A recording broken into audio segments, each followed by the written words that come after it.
This first news story comes to us from Matt Kim over at IGN. And I kind of like this headline here, so I'm going to read it.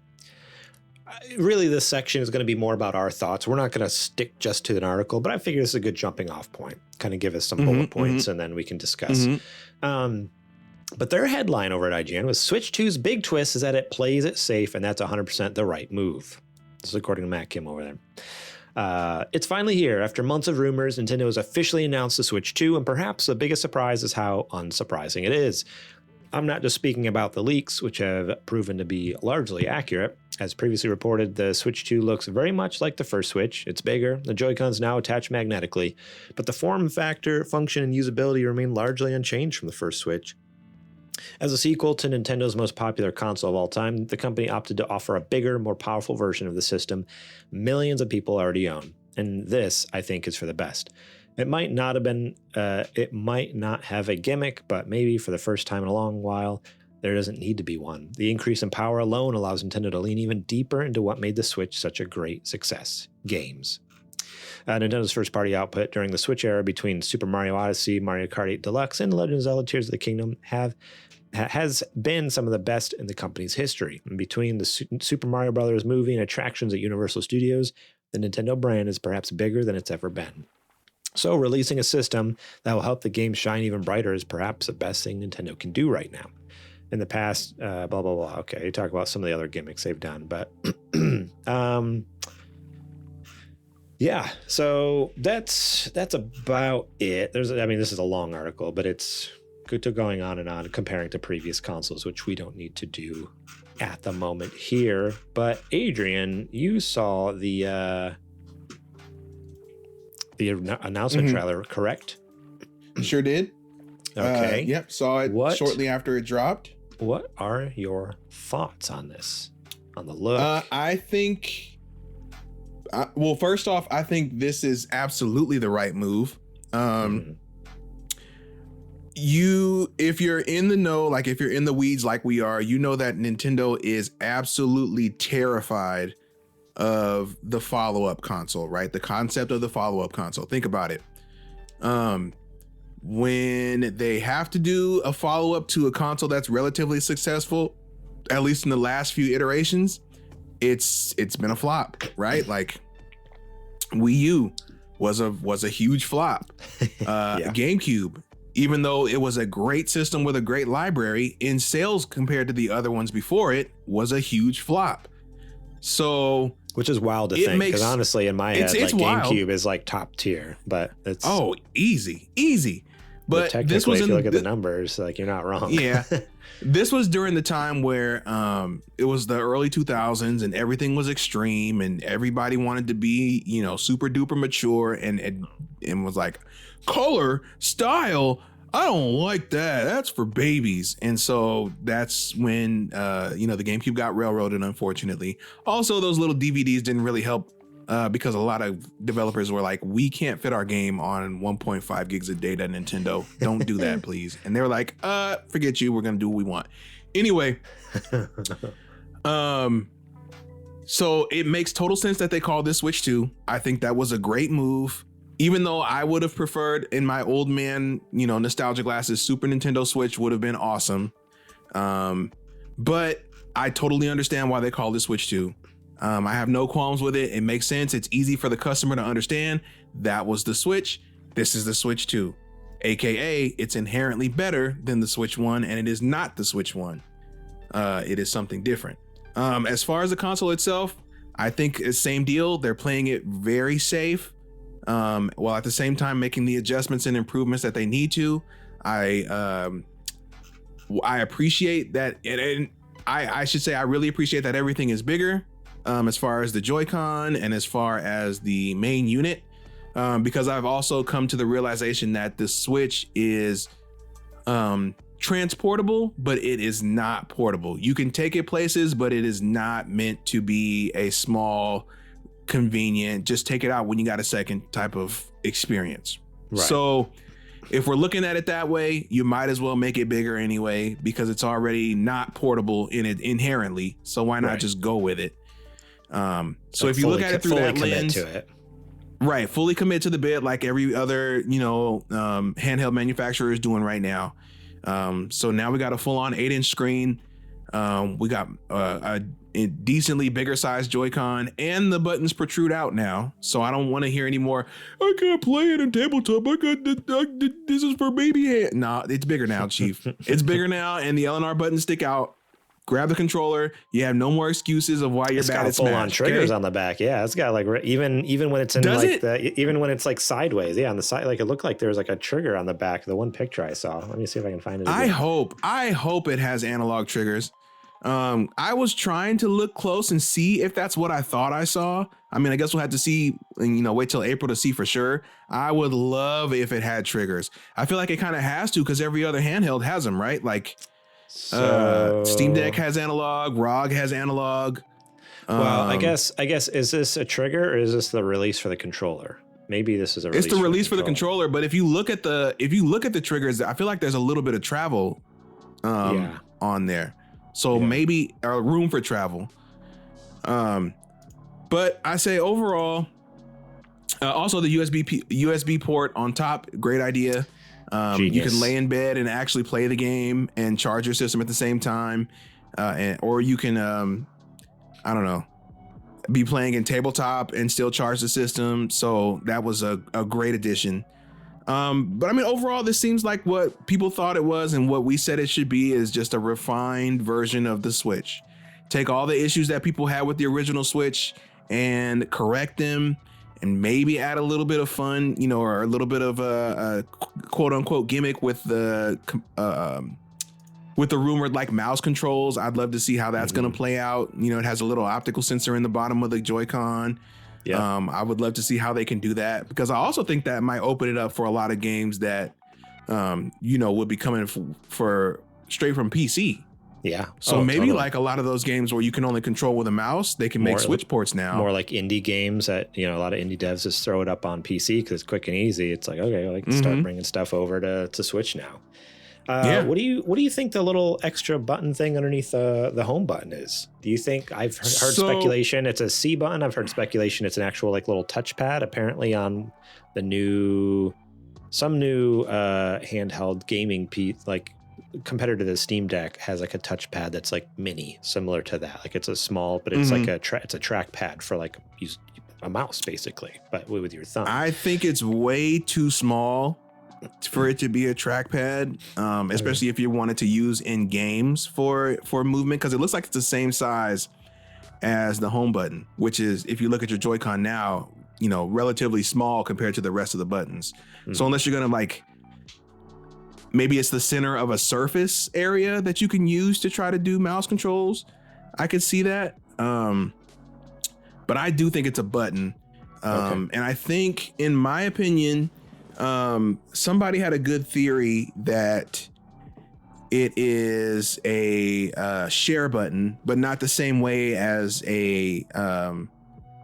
or I guess the other button's not a share, it's more of a record, but this one is a share button. And that Nintendo is going to try to take another crack at a social service, oh my God, Miiverse. They're going to do an updated version of that to where you can share your gameplay streams, or you can share your captures, or go on different forums and post and find out different things like that. They're gonna bring that back.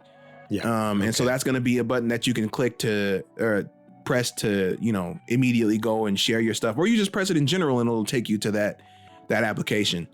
And I think that'd be interesting, especially in this. It would be something that sets them apart from everybody else, right? Like Steam doesn't have I mean, I guess they kind of do in their own way, their own straight up built-in service like that, do they?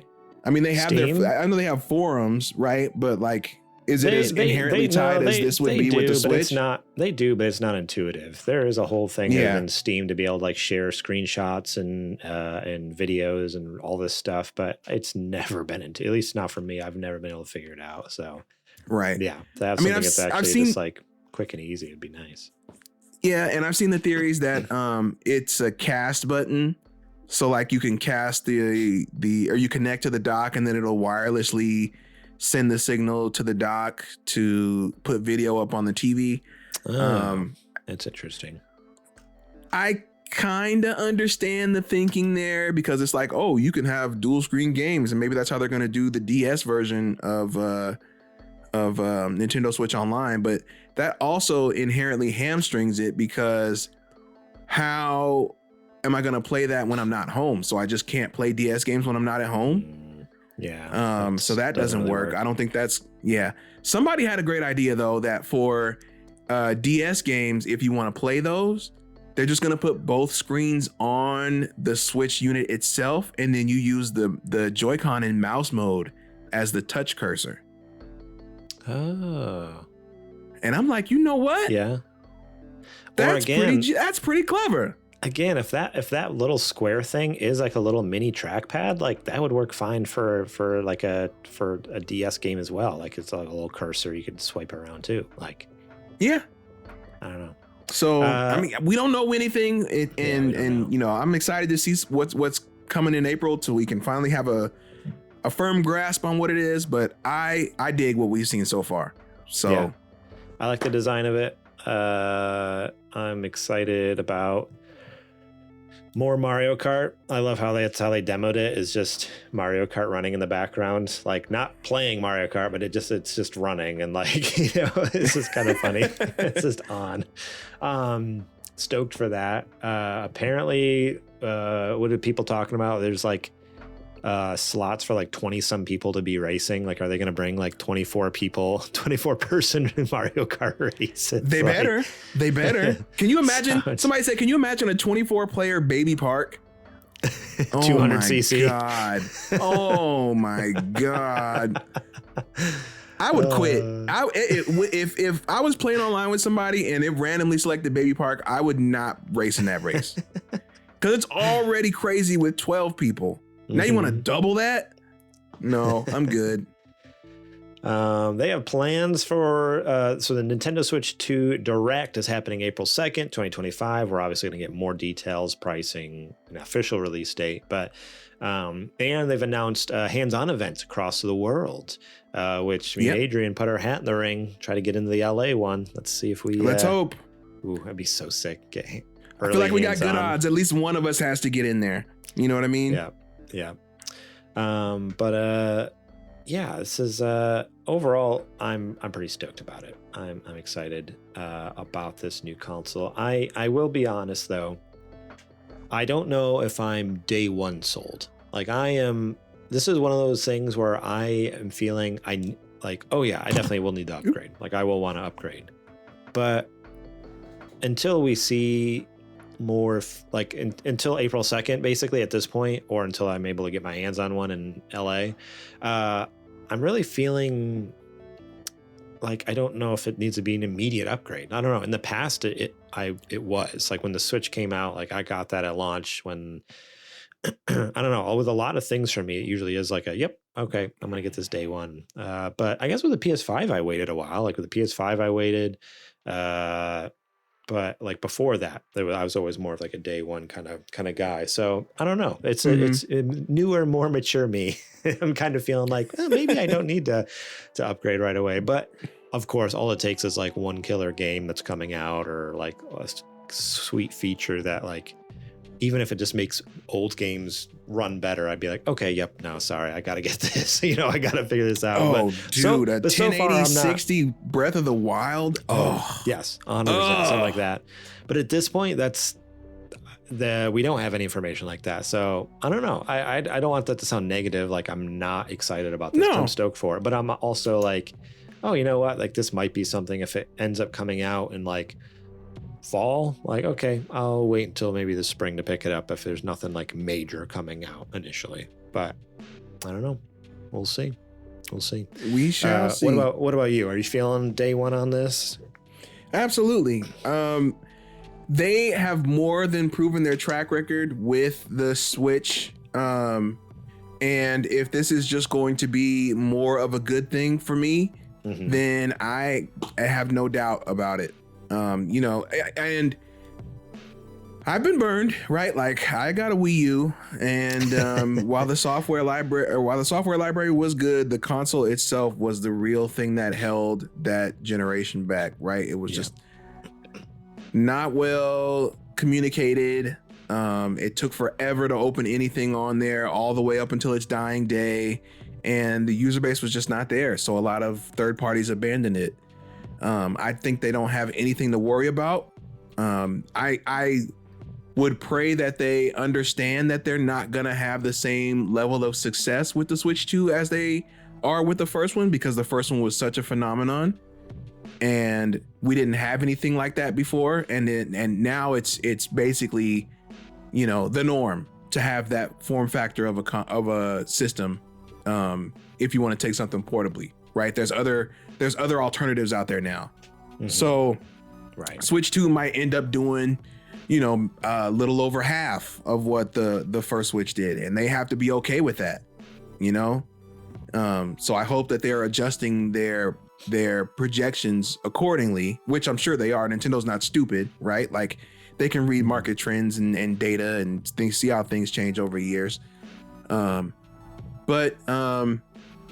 Yeah, no, I think it's going to be successful. And I think, like I said, because of the success of the first one for me, I have no problem jumping in at the forefront like I did. I took a gamble on this on Switch because Wii U was, for all, you know, intents and purposes, a terrible generation. Yeah. And I had a gut feeling and I took a gamble and I'm like, no, this is it. This is the one. I think Nintendo figured it out. And I was handsomely rewarded for that. So, you know, 100%. Sometimes you're going to have to gamble. Sometimes you win. Sometimes you lose. I got a big win last time. Hoping for another one this time. Heck yeah. Sounds good. Yeah. I'm excited for it. Excited to hear more about it and see what this baby can actually do. I think that's what I'm most excited about. Is like, all right, we know it's going to be more powerful, but what does that actually look like? So until we see some like actual like tech specs here, I'm just on the edge, just waiting. Just waiting. We'll find out. Just give me the reason. Just give me a reason. I'll buy it. Just give me a reason.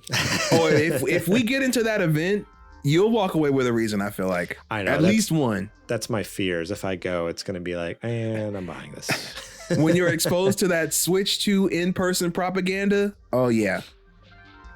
The one thing I do want to bring up real quick, because we didn't really touch on it, but before we move on to the next story, I want to talk about it. Is I just had the trailer actually running in the background. There is the statement that it plays Nintendo Switch 2 exclusive games as well as Nintendo Switch games. And then there's an asterisk. Nintendo Switch 2 plays both physical and digital Nintendo Switch games. Certain Nintendo Switch games may not be supported on or fully compatible with the Nintendo Switch 2. Details will be shared on the Nintendo website at a later date. It's just Labo. That's literally it. It's just so? Labo. I know so. What other game can't work? Oh, I'm sorry. It's Labo and Ring Fit. Anything that has an accessory that has to fit original Switch proportions is not going to work. And those are the only things that had it. I was going to say it doesn't have an infrared sensor, an IR sensor. It has an optical sensor like a mouse, but so anything else that uses an IR sensor, it probably won't work with as well. So unless I thought I saw something like a shape on the bottom that they're still there, but maybe I wasn't looking correctly in the trailer. Of the Joy-Cons. Uh-huh. Not that I've noticed. I don't think there's anything, but I mean, I don't think the list is very long for games that need the IR sensor. That actually used it, maybe like 3 or 4. Like I feel like someone mentioned like 1-2 Switch, or like oh no, we're gonna lose 1-2 Switch. But otherwise, let's see. There might be. No, yeah. Maybe there might be. See, I think I see a little something at the bottom there when I'm looking at the trailer. Yeah, there might be like a little oval down there. It's hard to tell. It does. I mean, but it's also the same color as the black plastic. So is it like something hidden in there? Yeah, but if it was maybe, because it wouldn't be a separate shaped mold, right? It would just be a singular piece. So it could be, it could not be. We don't know. I think I think that's part of the controller, because now that I'm looking at this other one, it looks like it goes all the way up. That oval continues all the way up the side of the controller. So it's just like a design feature, like kind of like a, yeah, a little plastic piece there. Got it. I don't know. We'll see though. Who knows? Yeah. But I can't imagine too many games, because I know some people were like, oh my gosh, what does that mean? Are we going to like, is there any major games missing from the library? I'm like, no, I don't think there's gonna be anything major. It's going to be like, no, not at all. A handful of like games that you've probably either never played or never heard of that happen to use like weird things like that. So you'll be okay. All the games that most people purchase will be there. Yep. And if not, they'll still be playable on Switch One. So just keep your Switch One if you want to play them. Keep your Switch One. Thank you so much for watching that clip from our podcast. Remember, if you want to watch the whole episode, the full episode, link will be in the description below. You can click on that and check it out. We got listener questions. We got more news segments. We got what you playing. We got a lot of fun things. So yeah, more than just the news. There's a lot more to the show that you should go check out. So remember, click that link in the description. Check out that full episode.